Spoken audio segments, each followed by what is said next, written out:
virtuales, sean estas historia, filosofía. Poder encontrar un equilibrio en el cual muy importante a tener allí es el elemento dialógico.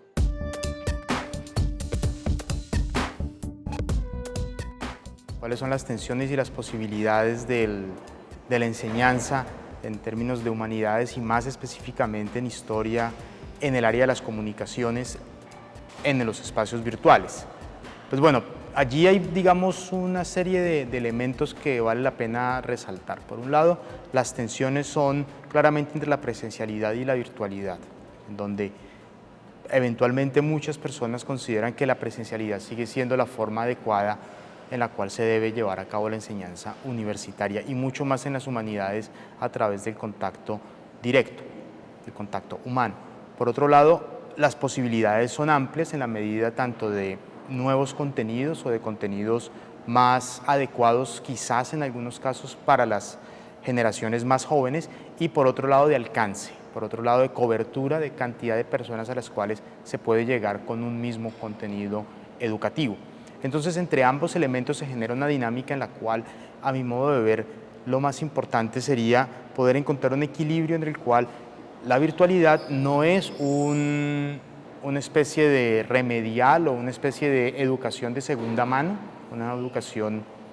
de segundo nivel comparada con la presencialidad, y por otro lado, en el cual se permite la creación, digamos, de nuevos contenidos o nuevas formas de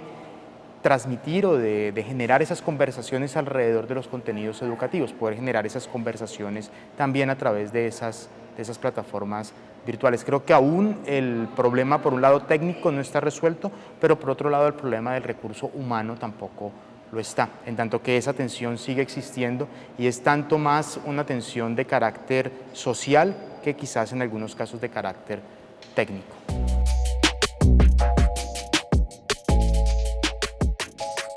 ¿Qué elementos deberían ser base fundamental para llevar a cabo este tipo de experiencias educativas en el área de las humanidades y en particular en la historia de las comunicaciones?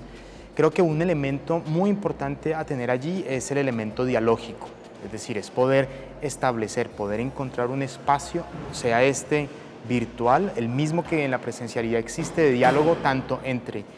la persona que lleva a cabo el curso como las personas que están haciendo parte de ese, sea seminario o sea un proyecto o sea un laboratorio y que se lleva a cabo de manera virtual. Establecer ese diálogo es fundamental. Sin ese diálogo es realmente imposible poder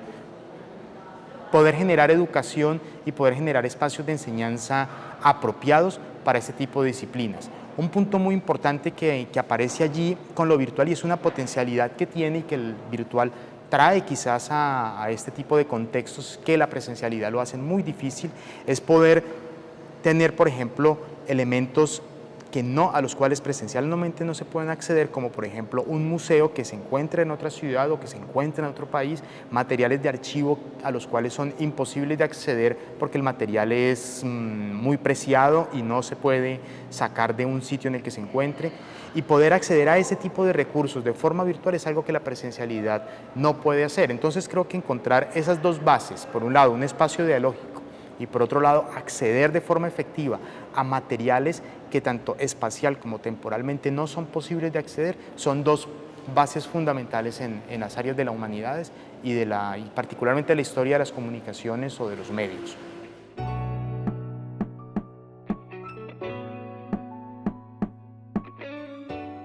Un elemento importante allí que quizás a veces se pasa por encima es el factor del tiempo, el factor de la velocidad a la cual se llevan a cabo esas experiencias,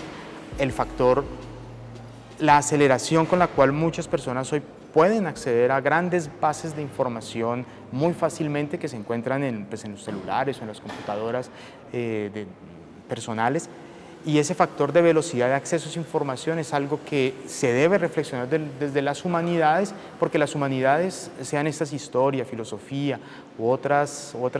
áreas del saber de las humanidades, se toman usualmente mucho más tiempo para acceder, para digerir, para leer, para comprender o analizar esos contenidos. Y ese factor del tiempo, esa velocidad, esa instantaneidad de acceso a algunas cosas, algunos objetos de información, es algo que no se debe pasar